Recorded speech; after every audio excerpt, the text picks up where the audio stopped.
তুফান মুভিতে সাকিব খানকে জিজ্ঞাসা করা হয়েছিল, তুই কি চাস? উত্তরে সে বলেছিল, পুরো দেশ। এক্স্যাক্টলি এই সিনটা কেজিএফ মুভিতেও ছিল। সেখানকার হিরো রকি ভাইকে জিজ্ঞাসা করা হয়েছিল, তুই কি চাস? উত্তরে সে বলেছিল, পুরো দুনিয়া। তার মানে সেম সেম বাট ডিফারেন্ট। দুটো সিন দেখতে সেম মনে হলেও কিন্তু সেম না।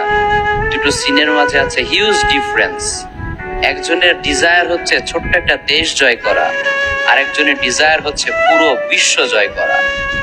এতক্ষণ গভীর মনোযোগ দিয়ে আন্তর্জাতিক খ্যাতি সম্পূর্ণ আল্লামা কফিউর রহমান হুজুরের বয়ান শুনতেছিলাম গভীর মনোযোগ দিয়ে। সে কি বয়ান করতেছিল?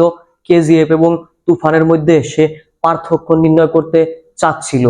সে বলতে চাচ্ছে যে মানুষের ডিজায়ার অনেক বড় হতে হয়। আমাদের ডিজায়ার যদি ছোট থাকে তাহলে আমরা বড় হতে পারবো না। আমাদেরকে বলতেছে বড় করে স্বপ্ন দেখতে হবে, বড় বড় ড্রিম দেখতে হবে। আপনি যেইভাবে মুভি রিভিউ দিচ্ছেন, আপনি মনে হয় ডালিউড, বলিউড, হলিউড, টলিউড যত মুভি আছে আপনি সব মুভি দেখে একদম খেল খতম করে দিয়েছেন, আমার এটাই ধারণা হচ্ছে। এছাড়াও আপনি যে ধরনের বয়ান করেন সেই বয়ানগুলো অষ্টমে বসেও দেখা যায়।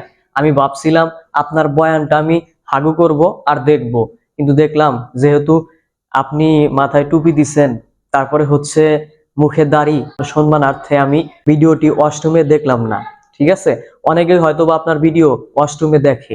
আমি আপনাকে একটা কথা ক্লিয়ার করতে চাই যে আপনার মতো আমাদের বাংলাদেশে অনেকেই রয়েছে এরকম লেবাস নিয়ে থাকে, মজিদ মার্কা লোক। হ্যাঁ, আপনাদের মতো লাল সালু উপন্যাসের এই মজিদেরাই দেশটাকে লুটে পুটে খাচ্ছে।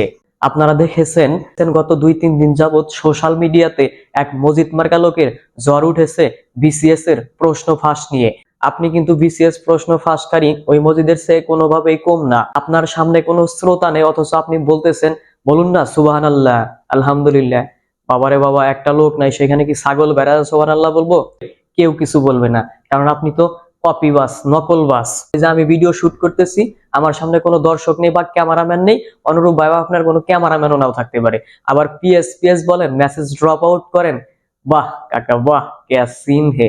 যাই হোক, সময় আছে এখনো, ভালো হয়ে যান। আর অবশ্যই আমি বক্তার নাম মুখে আনতে চাই না, এমনিতেই যে অবস্থা, যদি মুখে আনি তাহলে হয়তো বা ভিডিও দেখে আরো 5 জন যে সার্চ করে তাকে আবার ফলো করবেন। আপনাদের তো আবার অভ্যাস। যাই হোক, সবাই ভালো থাকবেন, সুস্থ থাকবেন, আর হ্যাঁ, অবশ্যই মন্দ হতে বিরত থাকবেন। আল্লাহ হাফেজ, আসসালামু আলাইকুম।